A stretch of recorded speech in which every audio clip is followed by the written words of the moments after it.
Pemirsa, kita sudah sampai di segmen terakhir. Kita lanjutkan dialog kita ke Pak Aswi. Kita sudah berbincang tadi sedikit pas jeda ya. Menurut saya ingin bertanya Pak Aswi, ini gaya kepemimpinan Ahok yang kasar, terus ceplas-ceplos begitu, itu tidakkah suatu saat nanti akan fire back ke dia, itu akan merugikan dirinya sendiri gitu. Dia membuat hubungan yang jelek dengan DPRD, lalu kemudian bukankah dia juga suatu saat nanti akan membutuhkan DPRD? Ini contoh kasus. Nah, menurut Anda apakah ini nanti tidak ada efek baliknya kepada Ahok?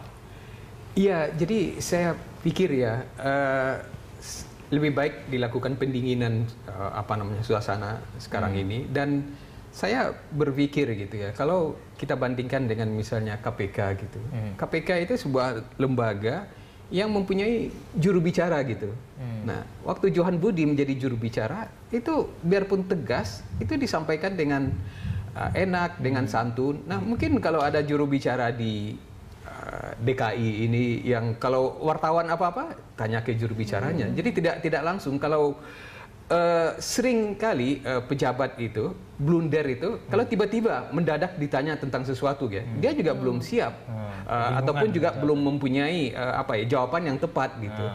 Tapi kalau ada juru bicara itu kan lebih enak, dan saya pikir juru bicara itu bisa dari Biro Humas gitu, tapi dipilih yang betul-betul cekatan dan bisa menjelaskan permasalahan yang ada. Itu barangkali ya sementara yang bagus dilakukan gitu. Mungkin harus lebih mengedepankan strategi komunikasi politik seperti itu ya. Iya. Mbak Wanda. Kalau saya senang dengan kepemimpinan Pak Ahok, terus terang ya, tapi memang memang ada boundaries ya, memang ada batas-batas yang dimana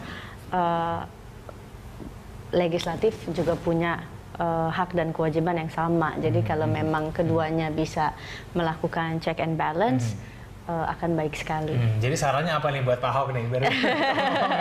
Gimana nih ngebahasnya gimana? Kalau zaman Pak Jokowi sama Pak Ahok kan berbagi peran ya. Pak Ahok yang lebih meletup-letup dan berapi-api, Pak Jokowi lebih kalem gitu. Kalau sekarang saya belum melihat perannya Pak Saiful. Kita menunggu peran Pak Saiful Jarod ini. Iya. Mbak Wanda, saya ingin tanya, ini kan gubernur terpilih karena diusung sejumlah partai ya. Kita juga masih ingat dulu Pak Ahok diusung 2 partai, kemudian dia mengundurkan diri dari keanggotaannya di partai tersebut, dan sekarang terlihat dia seperti tidak ada yang mendukung di parlemen. Maka dari itu semua menandatangani hak angket terhadapnya.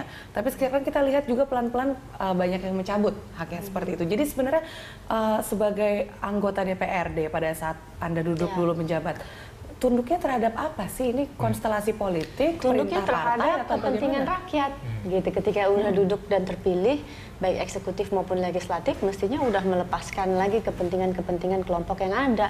Kalau yakin bahwa hak angket itu untuk rakyat, lakukan. Dan sebaliknya, kalau hak angket itu dilakukan ternyata hanya pesanan dari partai, jangan lakukan gitu. Karena kita sebagai anggota DPRD DKI, aspirasi rakyat yang utama, apalagi sekarang one man one vote kan.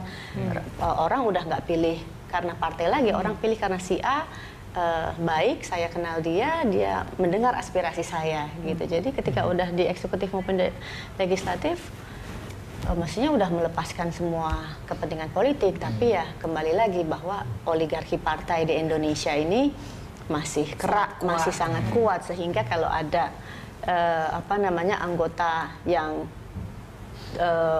mengemukakan pendapat atau melakukan langkah yang tidak sesuai dengan arahan partai, dipecat, di-PAW. Sebagai anggota parlemen seperti yang saya alami, harus mendukung atau harus menolak eksekutifnya karena tidak sejalan dengan atau tidak diusung oleh partainya, padahal sebetulnya aspirasi dari rakyat sebaliknya seperti itu. Mestinya nggak begitu. Pokoknya kalau udah apapun menurut, kembalikan ke hati, kembalikan apakah ini sesuai dengan kepentingan masyarakat atau enggak, gitu aja. Balik kalau saya sih sesimpel itu aja. Oke, baik. Pak Aswi, untuk mengakhiri dialog kita, menurut Anda bagaimana nih? Apa yang harus dilakukan Ahok ke depannya ini? Saran Anda untuk Pak Ahok seperti apa? Ya, saya kira Ahok harus melanjutkan ya kepemimpinannya dengan substansi yang sama, dengan ketegasan yang sama, tetapi mungkin dengan memperbaiki gayanya gitu. Oke, baik.